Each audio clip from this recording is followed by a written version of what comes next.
السلام علیکم۔ بسم اللہ الرحمن الرحیم۔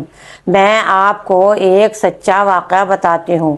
ایئرپورٹ پر ایک بندہ جا رہا تھا حج پر جانے کے لیے۔ وہ بالکل تیار تھا اور اپنی پلین میں بھی بیٹھنے والا تھا، لیکن وہاں کے آدمیوں نے اس کے نام پر کچھ ایشو اٹھایا اور بولے کہ تم نہیں جا سکتے۔ تو وہاں پہ کچھ ہجاریں ہوئیں اور کچھ لکھت پڑھت ہوئیں اور کچھ وہاں پر اچھی انہوں نے جو کیونکہ بھی کچھ کرتے ہیں وہ تحقیقات کرنے کے بعد میں وہ پلان چھٹ گیا اس کا۔ اب چھٹنے کے بعد میں وہ آدھے راستے پر جا کر رک گیا۔ رکنے کے بعد میں اس بندے نے تو ٹھان رکھی تھی دل میں کہ میں تو ضرور پکا جاؤں گا اللہ کا دیدار کرنے کے لیے، اور وہ گیا۔ دیکھو کیسے گیا، اللہ کا کرشمہ دیکھو کیسے گیا۔ وہ پھر جانے کے بعد وہ پھر دوبارہ واپس آ گیا جہاز۔ آنے کے بعد میں وہ پھر رکا، وہ پھر تیار ہوا جانے کے لیے، پھر چلا گیا، پھر اڑ گیا۔ اڑنے کے بعد میں پھر تیسری بار آیا۔ جب تیسری بار آیا تو جو پلین کا بیٹھنے والا بندہ تھا، جو چلانے والا ہوتے ہیں اس میں، تو انہوں نے کہا، نام لے کے اس کا پکارا بندے کا، جو بندہ حج کو جانے کے لیے تیار تھا، جس کی پوچھ گچھ چل رہی تھی، تحقیقات چل رہی تھی۔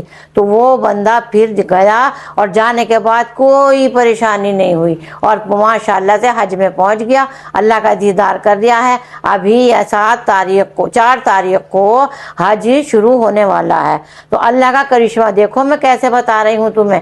تو یہ سچا اور پکا واقعہ ہے۔ تو اسی طرح سے میں آپ کو بہن بھائیوں بتاتی ہوں اور سمجھاتی ہوں کہ اللہ کا دروازہ نہ چھوڑو، اللہ کی تسبیح نہ چھوڑو، اللہ کا گھر نہ چھوڑو۔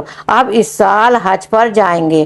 ایسے لوگ جو حج پر جانے کی خواہش رکھتے ہیں لیکن اسباب نہیں ہوتا تو نہیں جاتے، تو وہ یہ دعا ضرور پڑھیں۔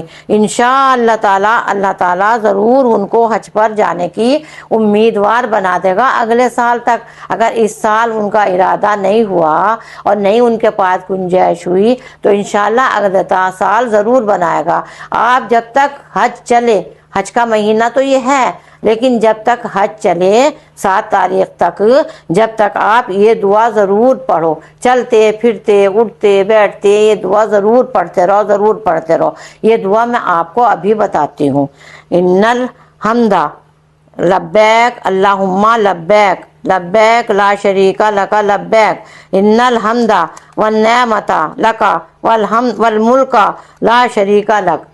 یہ سورت جو پڑھی جاتی ہے تو حج میں حج والے بندے پڑھتے ہیں، حاجی لوگ، وہاں کے جو امام ہوتے ہیں اور مولوی ملا ہوتے ہیں تو یہی دعا بتاتے ہیں۔ یہی دعا پڑھ کر وہ ساری چیزوں کا طواف کرتے ہیں، جو بھی کچھ مطلب وہاں ہوتا ہے حج میں وہی کرتے ہیں۔ تو میں بچوں تمہیں بتا رہی ہوں کہ اس چیز کی بہت کثرت سے پڑھو اور بہت زیادہ پڑھو، اٹھتے بیٹھتے ہر نماز کے بعد پڑھو، ایک تسبیح پڑھ لو، 2 پڑھ لو، 1 بار پڑھ لو، 2 بار پڑھ لو، اللہ تعالیٰ ضرور تمہاری دلی مراد پوری کرے گا اور دلی خواہش ضرور پوری کرے گا انشاءاللہ تعالیٰ۔